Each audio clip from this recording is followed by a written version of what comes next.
Kiss My Chaos, taking stories of trauma into triumph while living life back in the middle, with a little bit of everything in between, with your hosts, Abigail Dark and DT Hudson. All views expressed are solely of the hosts and the guests, and for entertainment purposes only. If you don't like it, you can kiss our chaos. If you find yourself in mental crisis, please seek professional medical help immediately.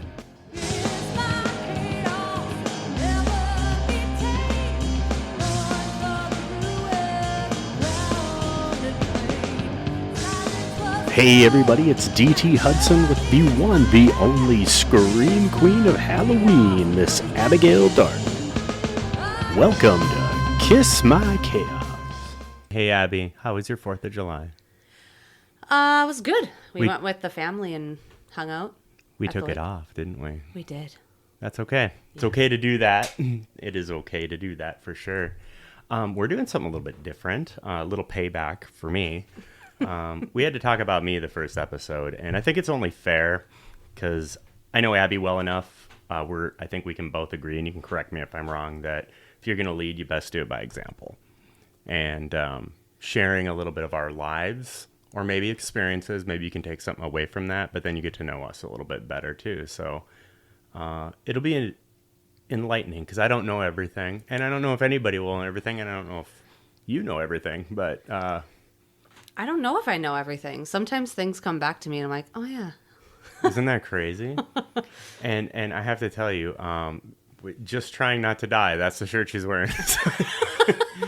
That will be the theme today. We're just trying not to die today. So it's hot. It's a beautiful day. It's not smoky. Thank you, Canada.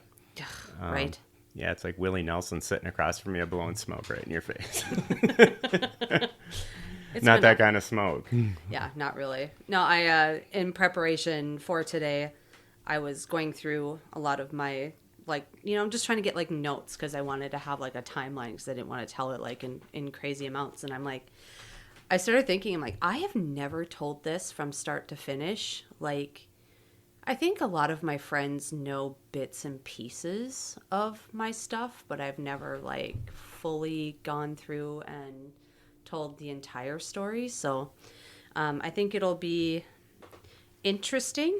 And then as a preface to it, for the people that do know me really well, don't take offense by it, or don't, especially family, because whenever your family hears your story, they internalize it and they're like, oh man, I should have done this or I should have done that. And your outcome would not have changed anything, and it probably would have made it worse. It's interesting you say that because my brother approached me one time. He's like, it's a great story, man.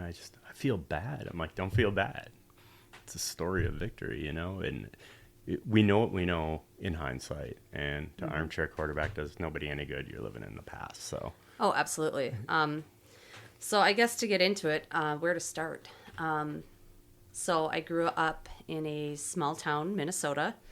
When you grow up in a small town, there's a sense of community. Everybody knows everybody. It's that type of feeling. We had a good connection with a lot of people in town. Very small school. I think I graduated with a class of 24 people. So that's 10 more than me. So fair enough. Well, hey, I mean, from the big city. We're from the big city now, I guess. Yeah. So I was adopted as a baby. And, of course, they brought me home. There was a big newspaper article, because it's the most happening thing that happened in Uland, Minnesota at the time. So it was very interesting growing up. When they tell you you're adopted, you don't really know what that means. They tell you when you're super young, you're like, oh, yeah, cool, oh, I'm adopted. You said something because we had dinner not too long ago. And you said something that you always tell your brother about being adopted, and I thought it was hilarious. Oh, they actually had to pay for me. Yeah, they physically searched you out. I was wanted. Fair enough.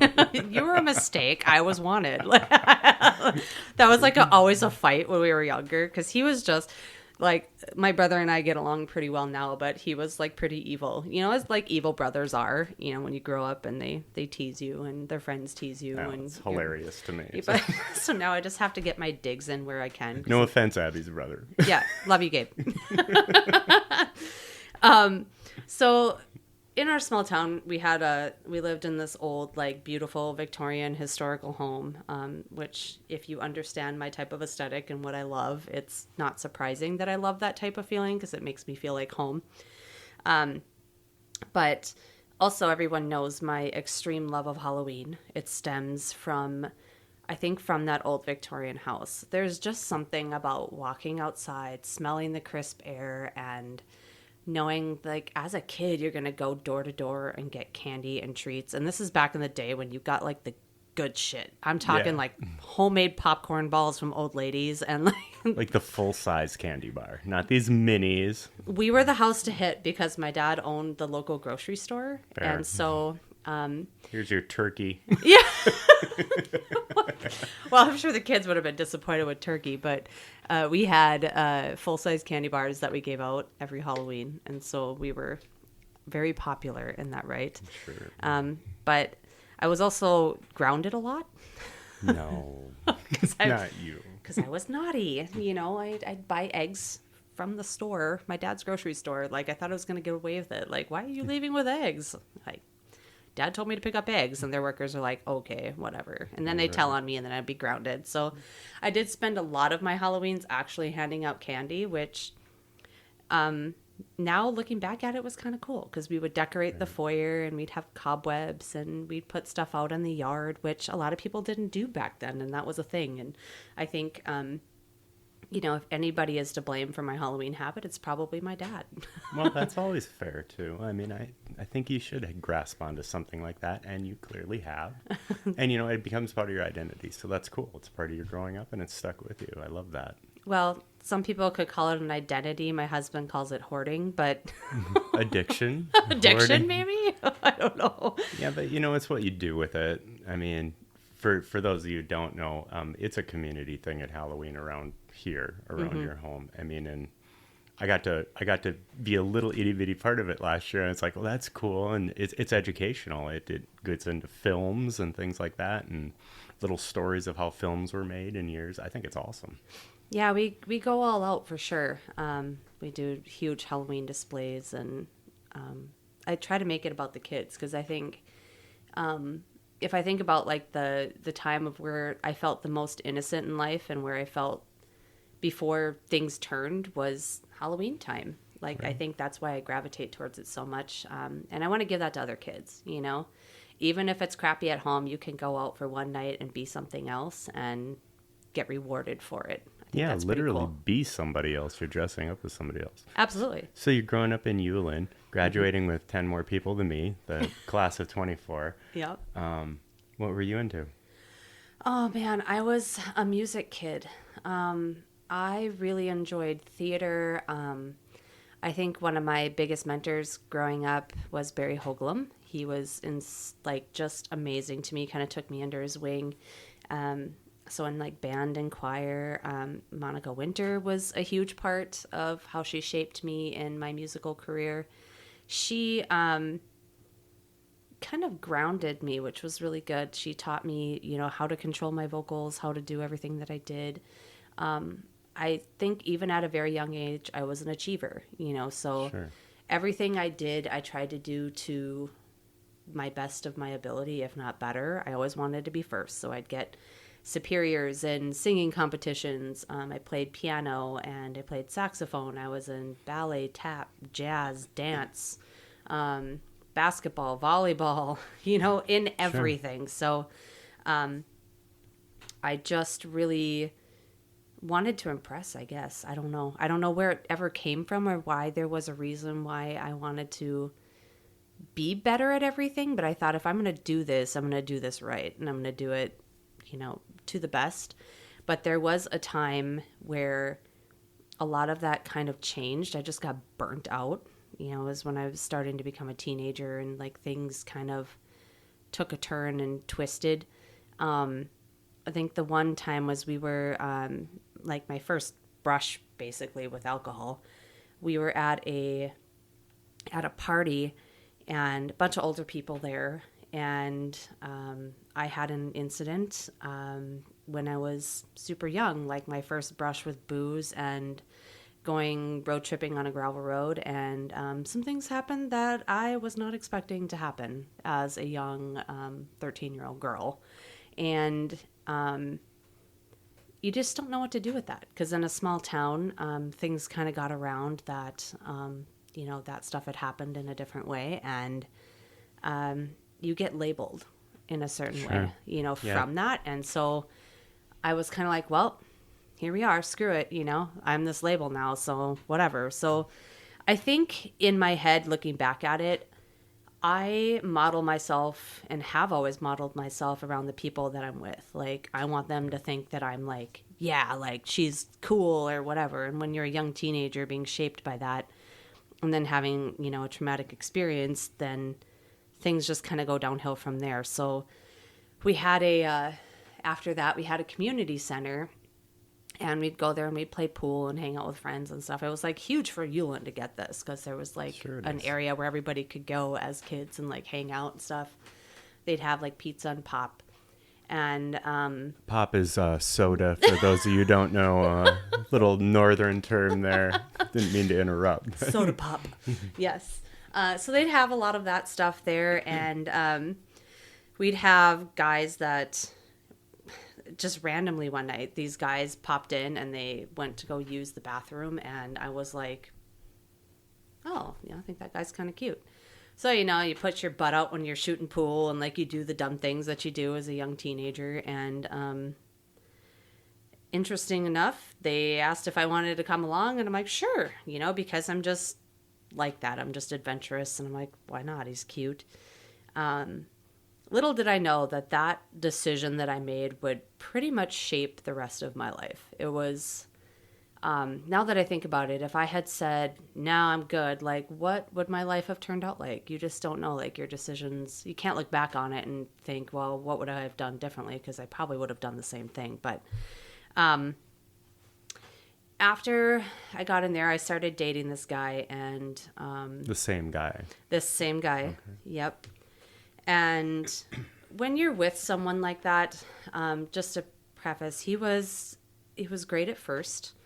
No red flags, no signs, like things were good. We'd hang out and we'd go to parties, and, he wouldn't pressure me into having a beer or anything. He was like, whatever, you just do you. And then eventually I'd be like, oh yeah, I'll have a beer. I'll do this or that. And I would I would go into like different areas where we'd have bonfires and we'd have a bunch of people that would hang out. And then eventually someday it just turned, like little things. Like if anybody has ever been through abusive situations, it doesn't happen overnight. They slowly break you down. Sometimes it would be talking about how great his ex was, and like she would do this and she would do that. Like, why can't you do that? So in achiever mindset, you know what you do. Like you want to be better. You want to be perfect for them. So then they don't think about the other person. Was this guy older than you? He was 5 years older than I was. So he was, I believe he was 18 when I was 13 when I started with him. So of course I'm young and stupid too. So I don't know any better. Well, impressionable maybe. I mean. Absolutely. Yeah. And going through a lot of that, I think at some point it turned, and, he would just get super duper violent, like he would pin me up against the wall. He would, say things to me, and, just awful, awful things that most people, but the worst part of it is there was, their friends would be there. My friends would be around, and they would witness it, and they would be like, well, I don't know what to do with that. So we're not going to do anything at all. And I think I don't blame them for that. I mean, obviously, like they didn't know what to do, and they were like, you made your decision. Like that's who you're with, you deal with it. It's just like in public, he was very careful to not overstep and to let people see it. It was more like if I'd go to the bathroom, he'd catch me in there, and, there'd be a threat or there'd be this or that would go behind it. And then, you could get into all the things that he did, which I'm not going to do, but you can use your imagination as to what somebody like that is capable of and what they're like. And that went on for almost 5 years. I was with him. Wow. Yeah. Year 3 through 5, it was pretty awful. At some point, I think when you go through stuff like that, my parents were going through a separation and a divorce. And so like they were really occupied with that. So in case somebody's wondering like, where are your parents? They tried, believe me, like they were like, you're not seeing him. You're not doing this or that. Well, you try to tell a pissed off teenager not to do something. And that's exactly where they're going to go. Yep. And so, that happened for a really long time. Eventually he did cheat on me. And so that was kind of the straw that broke the camel's back, thank goodness. And, when I was leaving him, he said, I would rather see you dead than with someone else, with a threat. And I said, I'd rather be dead than be with you. And I left. I had my back to him. He could have easily have taken me out, but he didn't, thank goodness. So here I am. And then after that, it was like, that female empowerment, like you get into college and you're out of that situation. And then I fell into the cycle, The college cycle. The college cycle, so you're like, yeah, I'm free. I can do what I want. So yeah, more booze, please, Right.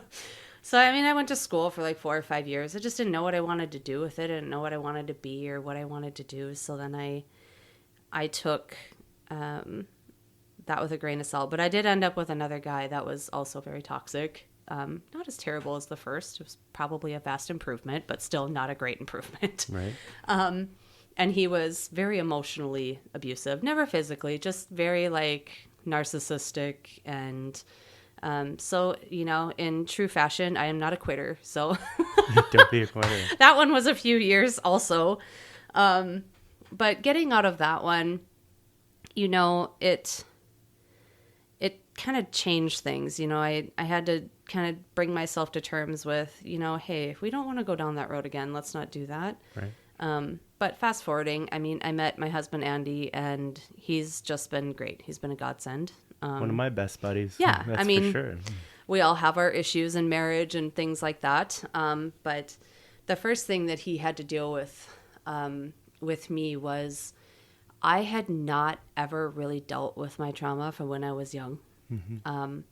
And he was dealing with his own trauma with the suicide of his brother. And so I think we just found a connection through that since I was friends with his brother. Seeing his brother the last night he was alive. And I think there was just that kind of interconnection with that. But he had to deal with my self-harm. So I was a cutter for many, many years. I did it even when I was in high school for the longest time. I'd wear these like wristbands on my wrist, because I was slightly emo. So I could do that, and I would get away with it. Eventually my parents kind of caught on and figured out what I was doing. What did that do for you? Because I know there are people out there that also experience that where the cutting, and I don't know about it. And I think it would be beneficial if you want to talk about what that did for you when you were... The best way that I could describe it, like people are like, why would you want to hurt yourself? Like what, you had already been so hurt by everybody else and you finally get away from that. I think the best way I could describe it is, you'd sit... Like water for me has always been like my warm water, like baths healing, and like makes me feel better. So I would sit in the bathtub with a razor and I would use it and I would scrape it like against my wrist. And so it would open it up and it would burn. And every time that would happen, it hurt so bad on the inside, it had to hurt on the outside. If it hurt on the outside, you didn't focus as much on the inside. Sure. You're more focused on the wound as opposed to like what you were actually feeling. Okay. And then I guess it's like a weird release, like with any stupid addiction or, things that you're dealing with. Probably the best way that I could describe it. And I would always go to it if things got hard and then it was like, nope, gonna do that. You tell yourself in your head that you don't want to do that, but you do it anyway. My memory is not very good, but I remember a lot of stuff about you. And you were talking earlier about music, and you told a story to me one time if you were having a bad day when you were younger, how you would just lock yourself in your room for some reason. What did that do for you? I would lock myself in the piano room and I would just play. And I would sing and I would play and it would just make me feel better. Something about music that really it just kind of calms the beast, that really brings you back to harmony in a way. But yes, music has always been a big part of it too. I used to write down lyrics upon lyrics upon lyrics of things, and kind of put it on paper. And it was a good way to get it out. Sure. In a way, yeah.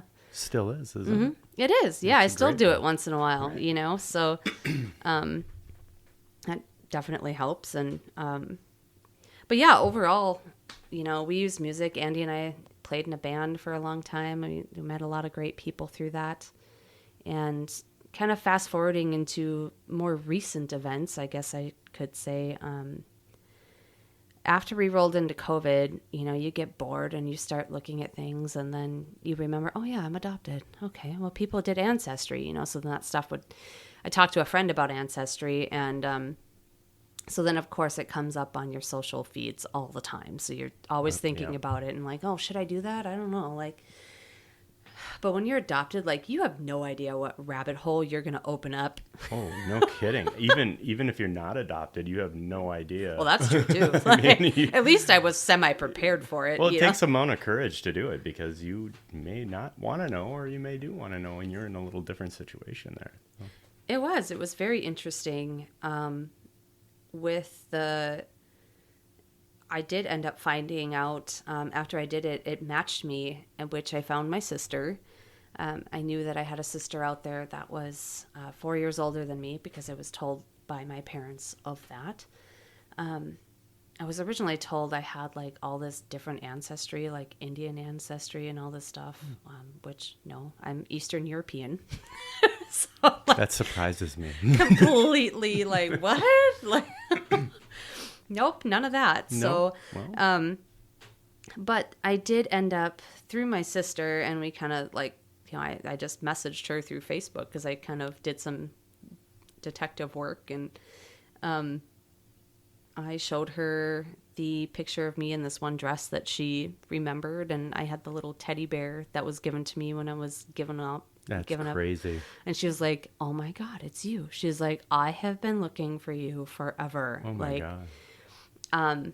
So finding her was really cool because I think out of the whole experience, I was excited that I could finally find my sister and seeing people that have the same facial features as you and what you look like. And, you always dream as a kid that your parents, are super rich and famous. And when you find them, you're going to be super rich and famous instantly. Yeah. Well, didn't have hopes for that, but that's okay. That's okay.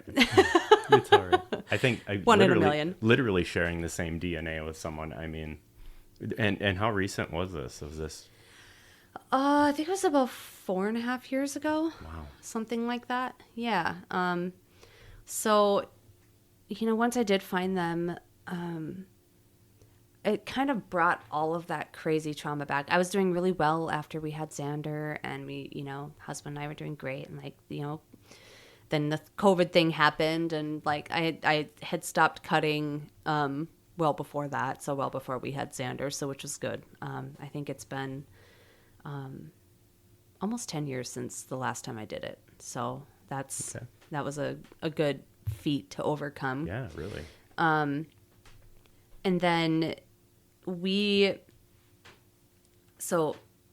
upon finding them, I figured out who my birth mom was, and I did message her, and she was obviously not receptive to it. She wanted nothing to do with me. She's like, nope, not your mom, don't want anything, hope you find her, this and that.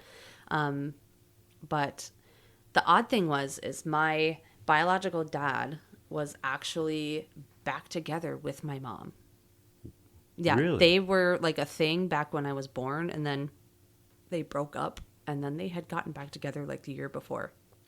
I think if I'm correct, a year before. I'm like, wow, that's crazy. But you already knew this was your mom because you had messaged your sister. Right. So you already knew the answer. Right? I knew the answer. Okay. I think she was just, trying to I think she just couldn't handle it at that point, like, you know, emotionally, things like that. I couldn't imagine like what that's like for her. And I'm not sure that I was given up. I think I was taken, according to like theories, you know, Sure. because my sister was in foster care for a year after Okay. that too. So there's a little bit that kind of comes along with that. And when I started to have a relationship with my sister, and you know, we talk here and there, and I'd get to know her. But I think the hardest thing dealing with is I had really wanted to meet my mom, and I was hoping that she would come around. But like, I think when she was in her early 40s or so, and I could be wrong, but from what I've been told, she had a brain aneurysm, and she was luckily saved. And when, like, a year after I had contacted them, she ended up dying from another brain aneurysm, unfortunately. And so the first time I met my entire family was at her funeral. So if you could imagine, like, you know, I got invited and they wanted me to come, and it took me a long time. Like, you know, my husband was like, I don't think this is healthy for you. Like, I don't think you should go to this. Like, I think it's going to be very traumatic. And it was like halfway through the funeral, I had to get up and throw up because it was just a lot. Because I got to learn about my mom's entire life in 30 minutes, you know, Oh through my God. seeing like everyone in there and like what my sister had, you know, gone through, and like obviously like crying and missing their mom. And I'm just kind of like, everyone's like, yeah, you look just like her. Like you're her younger. Like this is crazy. And it was a lot to take in, like a lot. And I thought, nope, I can handle this. This is fine. And so, like, on my way back, I drove back that night, and it was just like pouring rain. But I had to like pull over and just cry. Like, I think I sat on the side of the road, and I think I cried for like an hour because it was just like very traumatic. It was a lot. I think it's a good thing you did that. First of all, for safety, Right. clearly. Was it But raining or was it my eyeballs? I'm not sure, but as you talk through this, you know, not knowing a lot of this, I'm like, holy shit. I mean, yeah, and it's a you lot. went by yourself. I did. And if Yep. you know Abby, you probably wouldn't be surprised about that because probably one of the strongest women you'll ever meet. But that's above and beyond. That's a lot. I mean, you're meeting your biological family for the first time in person at a funeral. Right. I had thought like there was a 50-50 chance, you know, that I wasn't going to go. But then I thought, if I don't do this, am I ever going to get this chance again to like be able to get to know them or see them or, you know. That was going to be my question. I mean, what was the thought process with you and Andy talking and everything leading up to this? I mean, it's a huge decision to make. He was like, yeah, no. Right? Like, I don't think this is good. But I think in my head, I thought maybe this will be therapeutic. You know, I will get to meet her. And so I got to say, when I walked in, I did go up to, like, she was an open casket. So I did get to go up to the casket, and I put my hand on hers and I said, I forgive you. And that was huge for me. Oh, yeah. Like, oh, here, I'm going to cry. But I think she didn't give me that chance in life, so I was glad I got to do it in death. So it was therapeutic and it felt good, and I felt stronger because of it. But I didn't really, after I got back, I didn't really deal with it a whole lot. It was like, oh, that's done. Okay, moving on to the next, right? So like, oh, okay, feeling better. I don't have to deal with this anymore. But it stemmed into, like, I've never had, at least never thought I did. I mean, you know, I was a normal human. I'd binge drink, you know, hang out with your friends, and, you know, you have cocktails here and there. But it got to a point where I would drink to excess just so I could cry. Because I couldn't cry other than that. And it was, so I'd pound like a bottle and a half of wine just so I could like feel something. And that was not healthy either. You know, having a young son at home and, you know, just drinking yourself stupid just to numb it, like, wasn't good because I'd be hungover, I'd be throwing up, I have my toddler crawling on my back, and Yeah. you know, like that's not good. It's not healthy. It's not improving anybody's situation. And then, you know, the overstimulation and agitation that I had all the time just because of not dealing with all of these things. So eventually I did decide, like, I've got to talk through this with somebody. If I don't get help, this is not good, you know, because Right. I was starting to have more of the, you know, the cutting thoughts and, you know, suicidal thoughts, and just thinking like everyone's just better off if I'm not here. You know, I don't want to screw him up the way I got, you know, that I do. And, you know, I just didn't think I could change my ways. And then, you know, after I started getting some therapy, I'm like, okay, what are some things about myself that I don't like?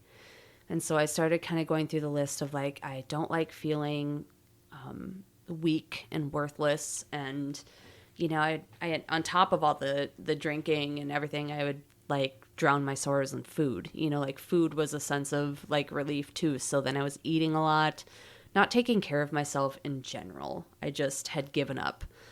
And I think that's kind of where the change happened. I started going to my friend Tracy and Casey literally started to like save my life because I was like in a spot where I was just frustrated. You know, I was kind of going to Crunch Fitness, but I didn't know what I was doing. You know, being a woman in a gym and not having any background in gym or like how to do any of these things, like in the weights, it's very intimidating.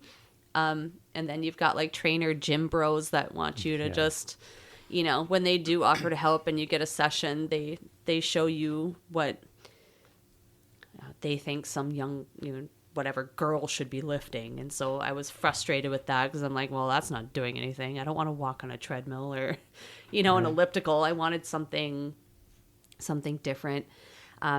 So then I started going to F45, and man, like how amazing of a uplifting community it was. And that's a like, gym too, right? yeah, it is. And this is not a plug for F45, but seriously, like it gravitated for me. What was the difference there? The support. Okay. It was like going to a retreat like every day, you know, like Right. I got to go in and lift heavy shit and like be Yeah. praised for it, you know. So when you have a natural achiever mindset, like there was always a goal, another goal, and another goal that you could continue to keep working towards. And man, that was cool. I'm like, I love this. And so I really started getting into that and like learning more and more about nutrition and the lifting. And then, you know what pissed me off? If I was hungover, because then I couldn't lift. I couldn't do the things I wanted to do. Right. And then I saw my friends who were sober, you know, they'd been sober for a couple years and like living the life and doing the things. And I just, it took me a while to get there, you know, like Sure here and does. there, I'm like, oh, I'll just stop drinking here and there during the week and try to slow down. And, but, you know, eventually it would like rear its ugly head again. And then I was like, you know what? I don't need this anymore. I didn't feel like I needed it. I was like, no, I think I'm ready to be done. And of course, you know, my husband is a recovered alcoholic. So it just made sense because he and I, when I turned 40, we're having some marital issues that we kind of worked through. And part of it was me still drinking and him not. But I wasn't healthily drinking. It wasn't like, oh, I'd go out and have a couple beers with my friends and come home and be normal. I'd go out and I'd come home and be like belligerently drunk. Because then I was like, well, no, all of our marriage problems, I'm just going to put it out there now because I got the courage because I'm wasted, you know.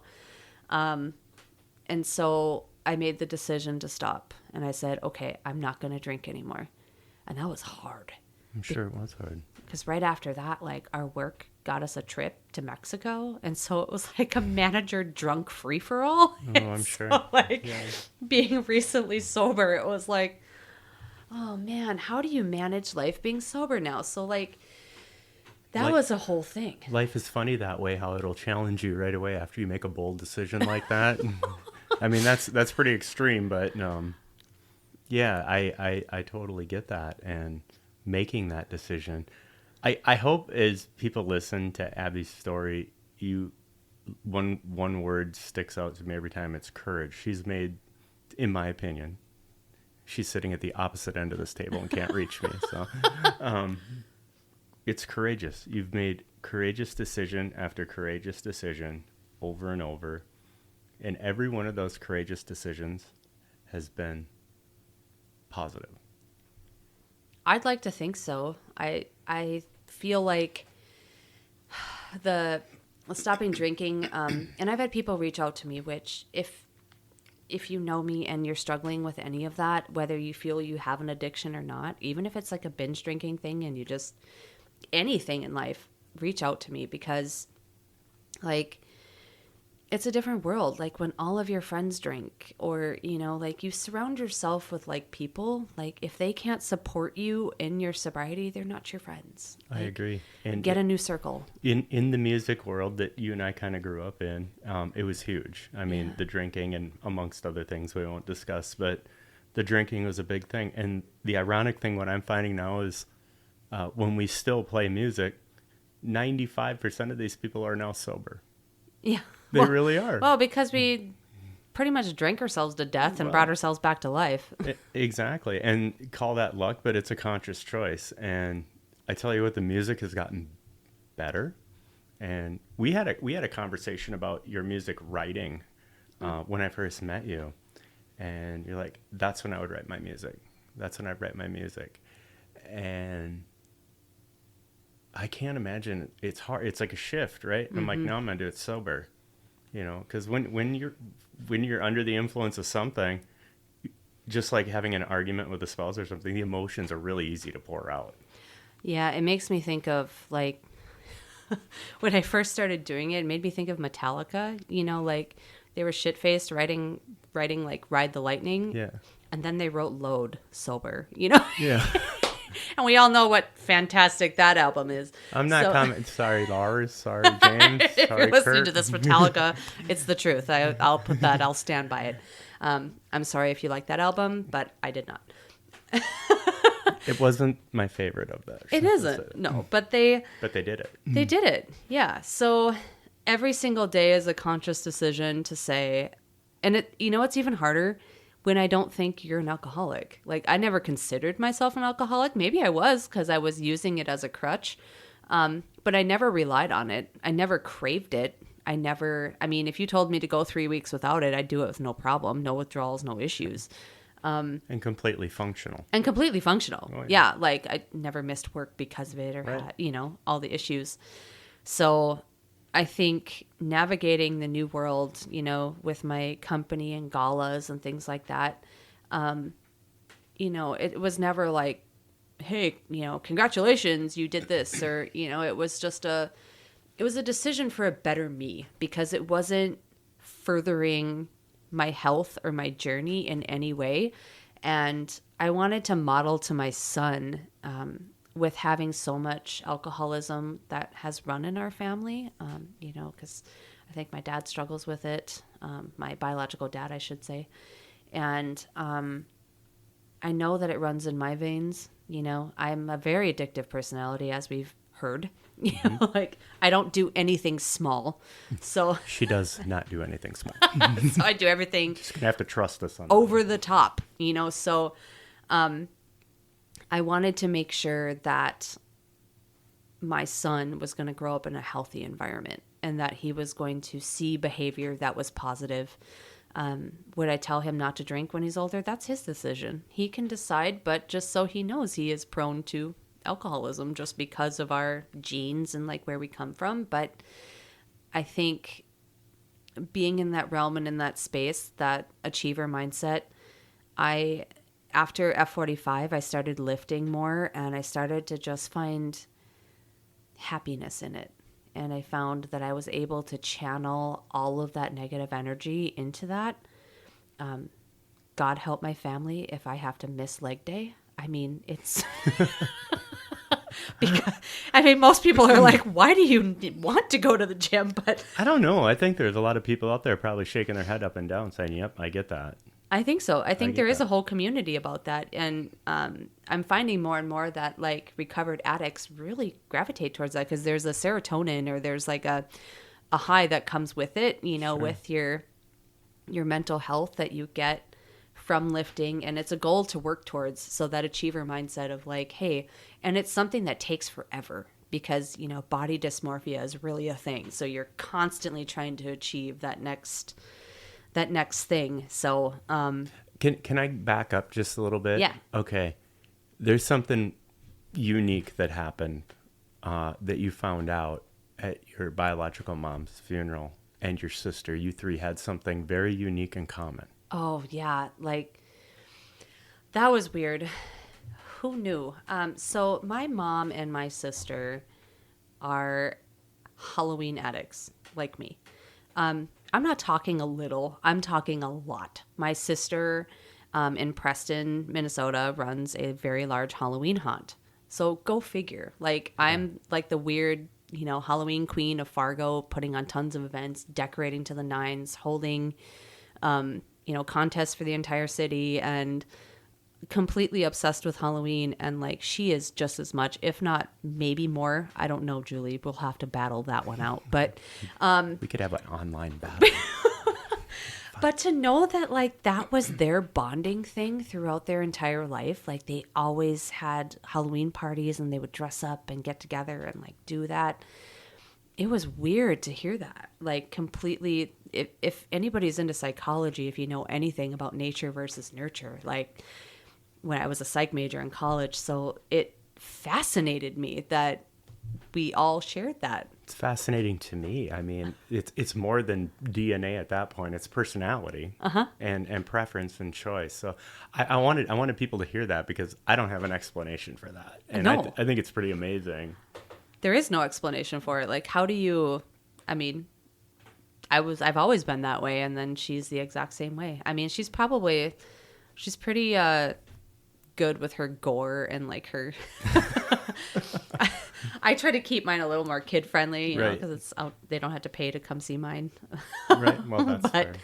But But you got into this training at F45 and you committed. I mean, you made a commitment, and clearly, I mean, you're very bold in posting. I don't want to call them before and after. It's your journey. I mean, it's your story on this, and the transformation that's occurred is nothing but pure your choice and hard work. I mean, that's what it comes down to. It's your dedication, and it's amazing. And I think it's an inspiration to a lot of people as well. But of course, that's not enough for you, is it? no, it never is. No, no. The pictures don't show in my head any transformation. Yes, you see the body part, but like the biggest transformation happened in my head. Sure. And I think to me that was the win. It was the like, I am not going to roll over to this bullshit anymore. Right. I'm not a victim anymore. I'm victorious. So to me that was a huge change in everything that I had done and all the people that helped me get through that. And the battles that people face silently, you just never really know. I thought I was fine. I didn't think I had any issues, any emotional problems or any of those things. But like we've talked before, it reared its ugly head. You know, I was belligerent. I was crabby. I was angry all the time. Through the fitness journey, I figured out like my hormones were like, well, you hit 40. Like, where did my 30s go? You know, Right. I woke up and I was 40. I'm like, what the hell happened there? So Life happens. right? Are you able to not only at the gym, for me it's the VA. I can sit in, I've said this before, I can sit in the lobby of the VA and I can just look at people's body language. I'm like, that person's hurting from the inside out. Can you see that at the gym with some people, the way maybe they're working out or maybe where they're just beginning perhaps? Sometimes, yeah, because I think when people are beginning, it's amazing when you see people walk in the gym. Their body language, they're very closed, you know, like they're making sure, like, oh yeah, you know, I got to make sure my shirt's tucked out so nobody can see my stomach, or, you know, they're afraid to look at the machine to like read the machine because somebody might see them, you know, not knowing how to use something or do something. But Then they're at the wrong gym. yeah, I just the other day at Family Wellness when I was there, I remember when I first started doing like deadlifts, I mean, I know my form sucked. I tried watching videos, but like until somebody's correcting you, like you just don't really know. It just pulls in the wrong places and you're trying. But I was trying to take some weights off of the bar, and when I was done, and I'm like, being a girl in a gym and you're tired, and you're like, or a man, whoever, Anybody. and you're trying to pull the weights off after you've just done a really heavy set, it's like the most annoying thing ever. So if you can have like a gym slave that can do that for you, like, please, I'll pay money for it. But as I was doing that, I couldn't get the outer weights off of it. And only to realize there was like this little shoehorn that you put underneath. I don't know what that was. The knuckle. Yeah, whatever, knuckle, whatever it's called. I just call it the weight thingy. The weight thingy. That's the very technical term for it. Off thingy. And so this guy showed me how to do that. And then after he was done with the bar, he goes, "Can I give you a tip?" He goes, I'm not trying to be whatever or step on your toes or like hit on you or anything. I'm like, "No, please." Like, and he gave me some tips on form. And holy man, was I grateful. And you see all these videos online of like girls saying, "Oh, this guy did this to me," or like, you know, then they get all butthurt, you know, because someone gave them a tip. It's like, I think you need to open your mind. Like, this guy was, you know, half my age, pretty buff, kind of looked like he knew what he was doing. Kind of look like me. Yeah. He didn't offer me personal training for $49.95 a month, or Right. you know, he had no agenda behind it. He was just genuinely trying to help me. Well, you can get injured. I mean, yeah. you could, and then you're done until you heal. And Yeah. it's important to do it. He was like, way. "That's a pretty significant amount of weight," Yeah. you know, and I was like, "Oh, okay, well, maybe I should probably work on my form then before I start adding more things to this." And then, so not too long ago, I was at the gym and there was some girls there. Just, it reminded me of me, like struggling, you know, two friends lifting, and I pretty much gave them the exact same advice, like paid it forward, you know, "Here, you use this to like get the weight off of there. You put the little horn underneath here and it rolls on it and you pull it off." God, man, I just felt really good after I did that. And I'm like, I'm not an expert by any means. Like, I'm still learning in the gym, but No, but you're supporting them. trying to support them, you know, in a and trying to, respectful manner. Yeah. right, because we all have to start somewhere. Like, people that gym shame, get the hell out. Yeah, get out. Get You're out. Cancer. Yeah, because everyone has to start somewhere, and they're there. They want to be better. They want to grow with it and like do what they can, you know, and there are all body types, you know, like there are really strong people that are thick, you know, and like, hey, good for you. You know, it's not about the pounds. It's what you accomplish when you're there and like how you feel. I think, you know, even like getting my hormone stuff in balance, that's helped me immensely with my attitude when I come home. You know, just having some of that. And, you know, when we get to some of our other podcasts that we're coming to, he'll know a lot more about that than I would. Right. But like, just in my personal experience, I have found a direct correlation with my mood and sugar. So if I consume too much sugar, there's a crash, and then my mood just goes to crap. So if I don't get adequate sleep, and I'm not, you know, taking care of myself the way that I should with like my protein and goals and things like that. So if I have a weekend where I'm like, "Oh, I'm tired, I don't want to," so we order a pizza, and then like maybe we go out for ice cream, and then another night, you know. That sounds amazing. Doesn't it? Yes. And then you have dessert, but like, then I just feel like garbage. My stomach hurts, and I'm moody, and I'm crabby and agitated on Monday, and I'm like, you know, if you do not fuel your body to get to the next level, I mean, I'm not saying never eat those things, like never do that, but understand that you're not furthering your progress. You're only taking a step back. And I'm not saying get rid of sugar, get rid of all the things, but like, if mood problems is part of your issue, continuing down that path of eating garbage and crap and things that you can't pronounce in your food, you're going to have that output in your life, like your energy, your mood, you know, sex drive, all the things, you know, I notice a huge difference in how I feel with how I fuel myself. Sure.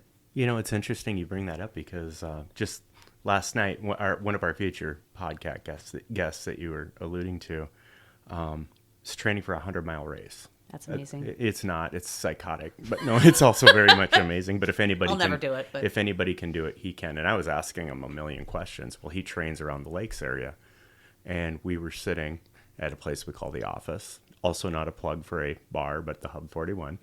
And he had 4 beers and had chicken wings and polished off my jalapeno poppers.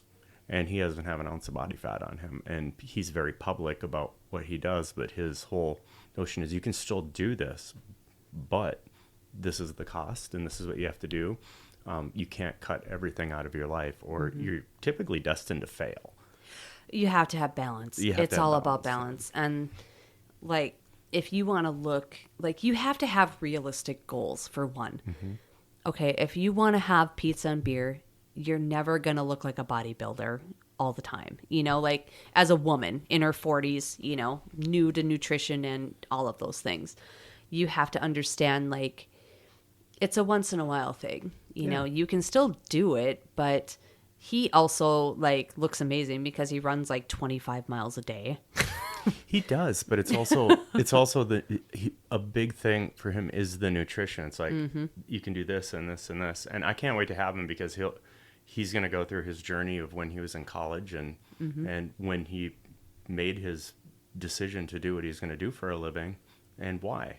And he takes a completely different approach to it, and it clearly works for him, and it's working for his clients. And people were coming up to him and patting him on the back. Some of his clients were in there last night, and it's good to see. I mean, they're happy, they're glowing, they got a light behind their eyes, and he goes, "Yeah, I'm proud of each and every one of them." Because yeah, it's been a crazy journey with that. Like I did some nutrition counseling and some other things, but you know, every person's going to tell you something different. Like, you can't be strict on a diet all the time. It can't be a diet. It has to be a lifestyle change, right? Yeah. And you know what? Eat the cake. Okay. But tomorrow, get back to your normal routine of eating your nutrition and like doing what you were doing. What I loved what you said, not only the physical transformation you said, it's like, again, I keep saying it, inside out. It's like mentally, it's like, you know, I accomplished this today. I did it today. I didn't want to do it. I didn't want to go, well, leg day. You are weirdly obsessed with leg day. But I do like leg day.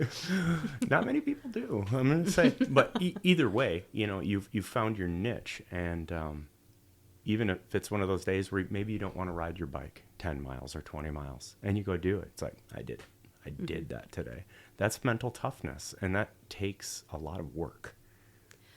I think I know what happens when I don't do it. Like, in my head, there's never like, I don't want to do it. It's, when am I going to do it? Oh, fair. Yeah, that makes sense. So I arrange my life to fit it in. Okay. Because I think when people are like, you know, I get up at 4:30 in the morning and I go to the gym. If you don't have time, you make time. They're like, oh, you have time to go to the gym. Like, I'm like, oh yeah, 4:30 in the morning. I can vouch for that. I do get early morning texts that I don't read till about 9. If you text me after 9 p.m., you're getting a response at 4:30 in the morning. I learned this. So then it's like Pavlov's dog. I've learned my lesson. My apologies. Yeah, that's how it works. But yeah, you have to learn to, if you want it, you need to figure it out and you need to schedule it and do it. I think at this point in my life, I'm trying to tell myself, like, what is healthy achievement and what is non-healthy achievement, and I think that's where I'm at. Sure. But you can't let your mind stop from brainstorming. Right. What is the, I'm going to say it, what is the big news that you're doing next in your fitness journey? I got talked into a triathlon. Talked into it, did you? How do you talk someone into a triathlon? Well, you give an achiever a goal and they're going to say, yep, going to do that. This was only 2 months ago, like not even. My son's instructor for Taekwondo, friend of mine, Carter, Carter's Academy, great thing to do if your kids, to empower them. He is like, you should do this triathlon. Like, you're strength training, you're doing great things. Like, you would do great. Like, it'd be easy for you. You could do it. Like, you could totally do it. I'm like, yeah, okay, whatever. Yeah, cardio's not my thing. I like to lift weights. No, thank you. Like the thought of running like from my house to my garden made me want to pass out. So I'm like, no, I don't think I want to do that. So I'm like, nope, not going to do it. Made up my mind. And he just wore me down, like the next week. He's like, oh, yeah, nope, you should. She's doing it over here. You should do it. And I look at that. And then there's the other person like, yeah, I did it. I'm like, oh, okay. And I started, puts the little thing in the brain. So I start Googling it. And I'm like, okay, we'll just Google the triathlon in DL and I'll look at it. I look at it and I'm like, okay, well, I'm like, what? 500 meter swim, a 12-mile bike ride, and a 5K at the end. I'm like, there's no way I can do this. Get my card out. I'm signing up. Yeah, that's how you do it. And so I'm like, if I sign up for this, I'm going to have to commit to it.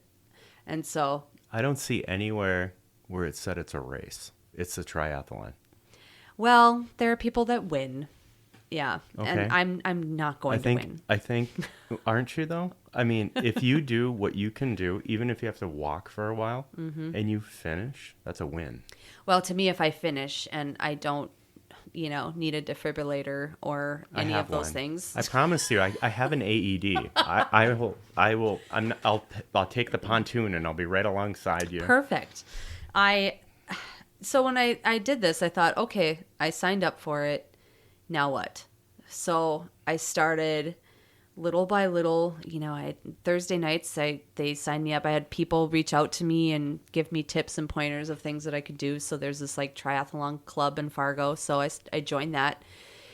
And then I started going to Thursday night swims out there. And they would be like, okay, here's a wetsuit. Here's a buoy, like get in the lake. This is where you swim and what you do. Well, that type of swimming and like normal swimming are two different beasts, right? So like you have to learn how to breathe with your face in the water. Well, then I had to start researching swimming, right? Like how to swim properly. And I had another friend, Aaron, reach out to me the other night. Super big help. He used to be a competitive swimmer in high school. Sent me a lot of great tips. Daniela Ramirez gave me a billion cycling tips, only to realize, this is great. So I'm like going to do this triathlon on this mountain bike, right? Because I don't know any different. I'm thinking it's a bike. Like that's what you ride and whatever. I'm out riding my bike and these like awesome cyclists go by me. And as that happened, I fell off my bike and my pedal fell off. So as you can imagine, it was like, okay, I think I should probably buy a proper bike. And so I got a hold of her and she was like, you should look for this and this is the height that you would need and this and that. So okay, so I bought a bike.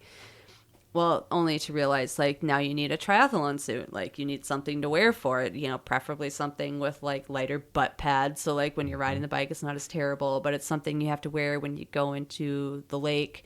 Also, so you don't drown, you could wear a wetsuit the first time. So like in the back of my head, I'm like, okay, so now I need to get a wetsuit. So I tried swimming once with a wetsuit and without one, but I think just to be responsible, because I know I'll be nervous that day and like I have a kid to take care of for the rest of my life. I probably should wear the wetsuit wear the wetsuit. Just in my brain, I'm thinking that's going to be the best way, to not drown. But okay, let's get back to the bike. First of all, the first bike didn't have a pedal and you were wearing your son's biking helmet. I did not have a proper helmet, so I had to wear. My son has this helmet from Walmart that has these like big rubber spikes. Yeah, it's a mohawk. It's a mohawk. It's like, you know what? And I fell off my bike. So if anybody feels that they are gonna be like ridiculed for anything at this, you couldn't possibly be any worse than I was that day. I have an idea. We can have you win this thing. We'll just use psychology. When you're swimming, I'm going to get you a shark fin. Oh. People will scatter. It's going to be awesome. It'll be great. The freshwater shark of Detroit Lakes, Minnesota. Shark Week. So, yeah, and I think now my biggest I've learned that I can do 500 meter swim. So I can do it. It's not pretty, but I can do it.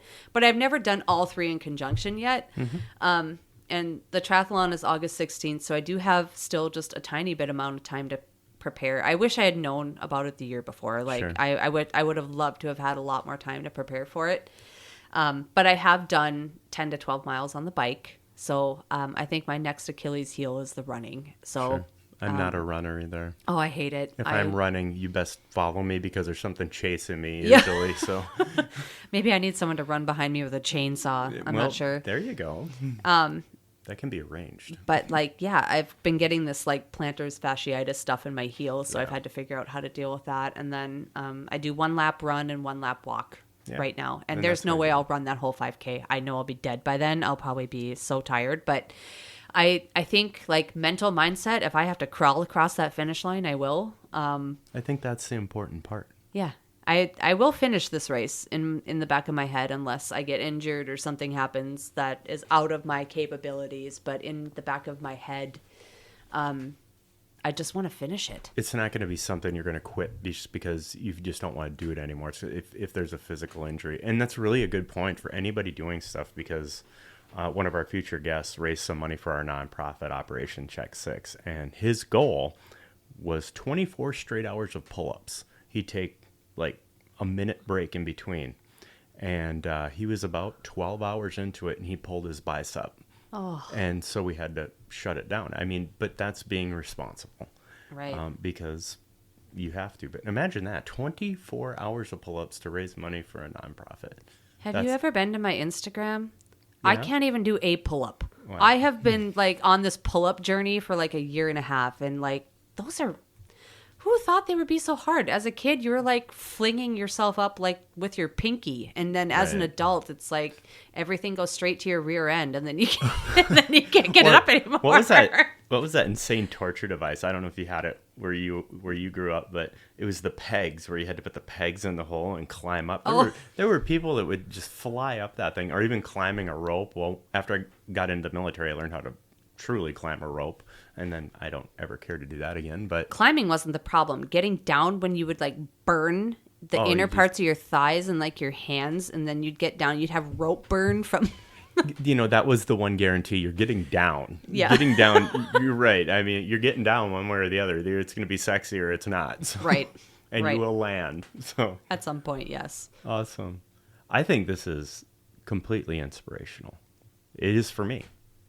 And maybe that's why we're homies. Maybe, yeah. Shared trauma. Shared so if trauma. anybody wonders, like, Yeah. hey, we've all, I think we are I think there's- experts because we lived through it. I think there's a lot more out there than people know, especially growing up where we are. It's clearly a stoic community. And I read something the other day that one of the leading professions in suicide or ideology of suicide right now is a producer or a farmer. Oh, sure. I mean, and the times we're in, it's tough. You see a lot of these big corporate things taking over, but you have someone who works the land and they've had a farm for 4 or 5 generations, and they're at risk of being the one generation that couldn't make it work. And it's probably not their fault. Mm-hmm. It's the world, and that's a tough pill to swallow. And I've seen it. I hear about it. That and veterinarians. Mm-hmm. So it's there, and that I think is one of the main purposes why we do this. It's like, go ahead, talk about it. Well, It's and like- to be kind, because you just never know. Yeah, don't be a dick. Yeah, don't be a dick. And own your weird. That is my motto in life. Yeah, for sure. I think at some point I was like, growing up, I always wanted to be like Little Miss Perfect, and like I'd put on this different front and I'd be what my parents wanted me to look like or what they wanted me to be, or this or that. And then eventually I just stopped caring and just started being me, what I wanted to be. It's and bold. like what I wanted to look like, and my Halloween aesthetic, and like people followed that and loved it and were like, yeah, that's cool. Like I feel like I could be me. And my dad every Halloween is like, are you ever going to grow out of this? And I'm like, no, this is Part of your identity now. yeah. And he believed me, like it's a joke. Like he understands that, and he embraces my weirdness. But I think as adults, we need to show our children that you just need to be yourself, and you need to be weird. Like, I think nowadays, like, weird is cool. Like, do what you want to do and be yourself and project that to the world. And I think in turn, the right people will become part of your group. You know, it's really, really ironic you bring this up, because we went to go see Warrant the other night. Oh. And it was at a casino, and anybody who knows or has seen my wife, the girl knows how to dress. She's really, really good at dressing. So fashionable. So fashionable. And her big claim to fame is she does it on a budget, and that's her thing.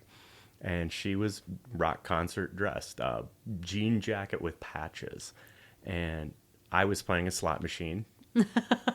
And she's like, I think one of the band members came up to me, and I was talking to him, and he loved my Smokey and the Bandit patch.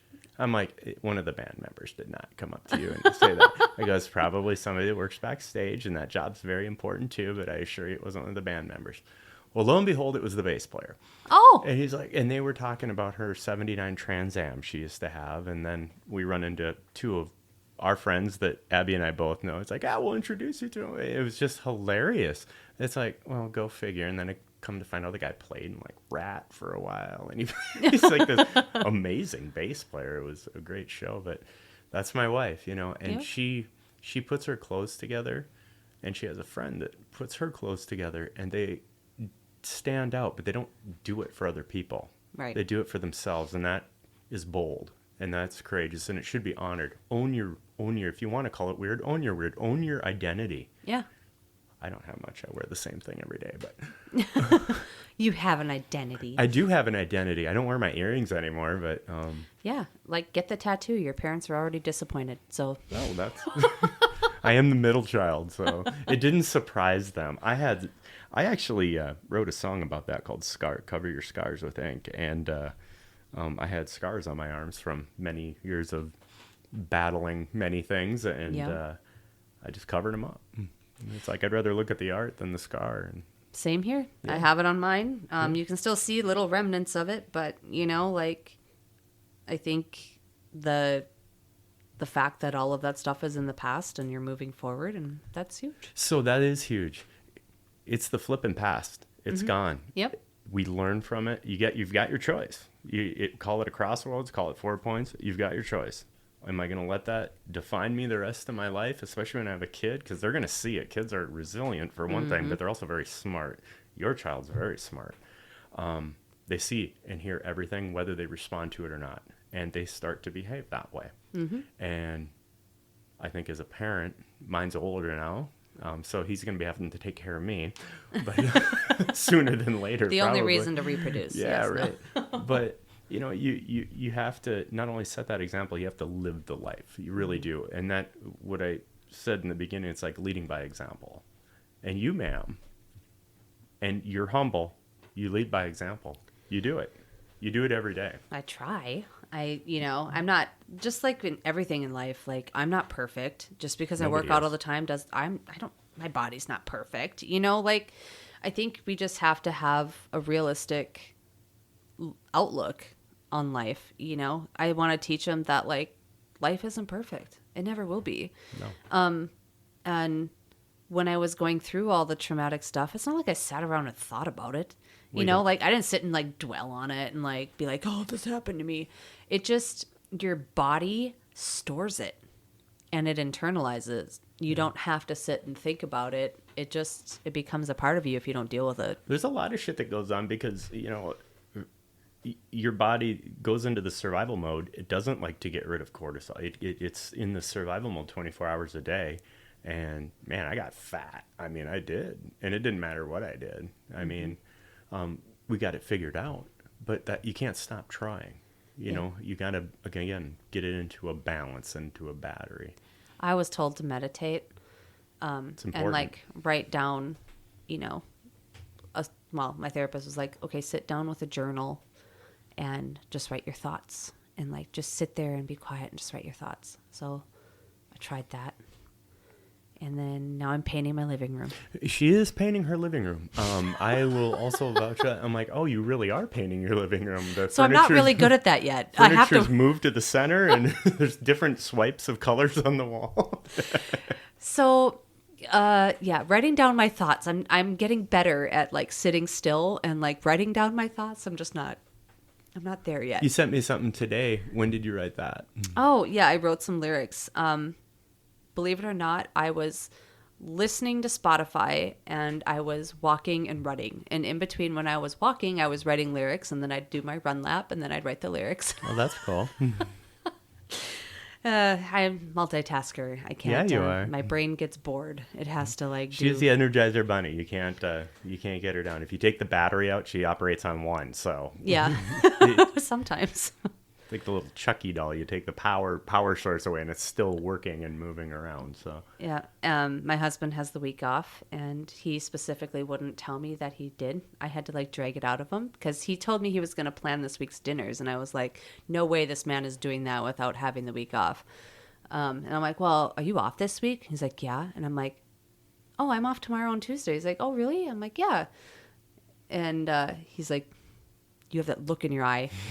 And I'm like, yeah, I'm going to paint the living room. I'm like, guess you're helping. And he was we're putting a second level on the house. Congratulations. He's like, he was hoping, like, because, you know, whenever wives know that their husbands are off, it's like, oh, we're going to give you a list now. And so he was trying to avoid the list. But so you get to get screwed here at the end. Like we always put people on the spot right at the end. oh, boy. I know. But I'm going to ask it because I think it's important and it brings everything all together. If you could give one piece of advice to someone who's listening out there who this may affect, what's that piece of advice? Ooh, that's hard. It is. It's easy to ask, though. It is easy to ask. One piece of advice. I would say no one is coming to save you. Save yourself. Yeah, get tough. Yeah. Get tough. Because if you don't do it, nobody will. No one's coming over to say, you know, you're fucked up in the head or, you know, this or that. Like, you need to do it because you want to be better, and you will never get to that next level until you do that. And someday we'll all find our peace. I hope so. Yeah. I'm starting. I'm close. We're getting there. We're getting there. You know, I think it's like the ultimate strive to always be better. Are we ever in an achiever mindset? Like that's right now where I struggle in my life, is finding my peace.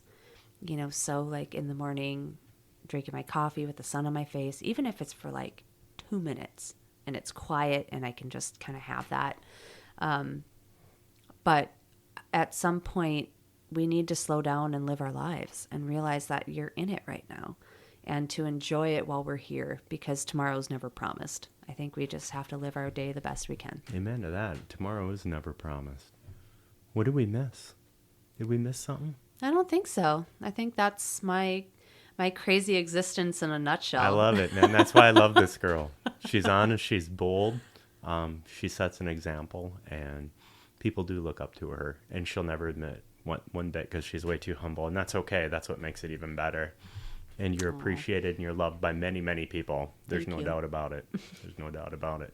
Hey, one thing that was said earlier,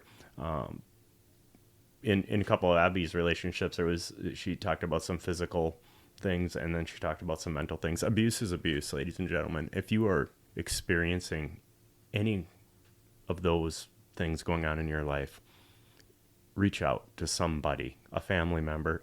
It doesn't matter. Clergy, reach out to somebody, and don't go through that alone. It's tough.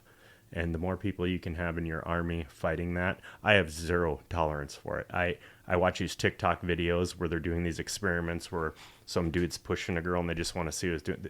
That guy would have broken bones if I saw that. It's not acceptable to me. Mm-hmm. And the disrespect that's shown physically and mentally, abuse is abuse, like I said, and it can be equally deadly. And ultimately, it progresses. Yeah. It doesn't stop. And the threats are made. People fear for their children's lives, their lives. I know when we were in the thick of it, he killed my cat.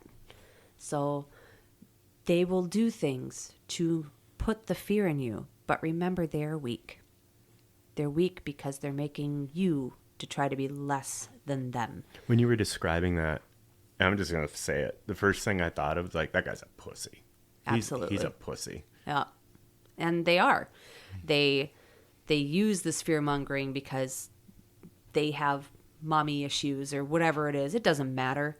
You don't treat another human being that way. And a good way, like I've always looked at it, is look at how the guy treats his mom. Or, you know, if there's any sign of it, even early in the relationship, if they put you down in any way, if you're with somebody that does not raise you up to the highest level or pedestal, run. Run. Yeah. You need someone to support you in life. Yeah. If you have a boyfriend, girlfriend, whatever it is, whoever you're with, just make sure that they are supporting you in life and not trying to bring you down a negative path. That's where a lot of that stuff just takes a turn. And like we said, they are weak. You think they're going to follow through on those threats? Maybe yes or no. You know, if you need law enforcement, you know, if you've had experiences where law enforcement couldn't do something, whatever, you know, reach out to us. We have resources. We can help you. 100% we have resources. There's many places, even in Fargo-Moorhead, Styled with Strength. You know, they're great with domestic abuse situations, and they can get you out of there, and it won't cost you a dime. You know, there are ways to do it, and I'm lucky that I got out, because I can honestly say, and even with coming out with this, you know, there's always that fear in the back of your head that if that person hears this, you know, is it going to affect me now, or are they going to come find me? The person that guy cheated on me with is with someone else now, and they have a family, and I have heard through the grapevine that her life is a living hell. You know, and hearing that and knowing that someone else is now going through what I went through, if not worse, because we only know that it only gets worse and it progresses, especially. And to know that this piece of shit has children, and these poor children are going through hell on top of it, probably and they're learning it. And they're learning that behavior. The cycle continues. Yeah. So if you think that you are protecting your children by staying with them, you are not. And, you know, walking away from it, because I used to see it all the time when I was working the street, I never would get to see the end of it sometimes, but we get called to the same place over and over. Mm-hmm. And being a young single guy, pretty naive, to be honest with you, because I did not grow up in that environment. I was fortunate. And seeing it every day, I would ask myself, like, just go. Why don't you just go? What's wrong with you? And that was stupid. That was me being dumb and young and not understanding that that's not how it works. It's a mental game. 100% mental game. Yep. And it can be a deadly game. Don't let it be a deadly game. Let it be your victory and something you learn from. Absolutely. Love you, girl. Thank you. Yeah. Love you too. Very, very proud of you. Very, very proud of you. Never an easy thing to do, to put your life out there. But we've decided that it's important we do that. Absolutely. You And can only grow if you do that and heal. If you're listening out there and you have a story you want to tell us, reach on out to us through Facebook or any other of the media that Abby has done so well putting out there. And we'd love to chat with you. Any questions, any problems that you have, we're happy to take a listen to, and any resources if you have questions, and it would be confidential. We are not doctors. We are not psychologists. We just know a lot of them. True. Highly connected. Highly connected in that department. So thank you so much, my bold girl. Thank you very much, sir. We're going to see you next week. See you then. All right, bye.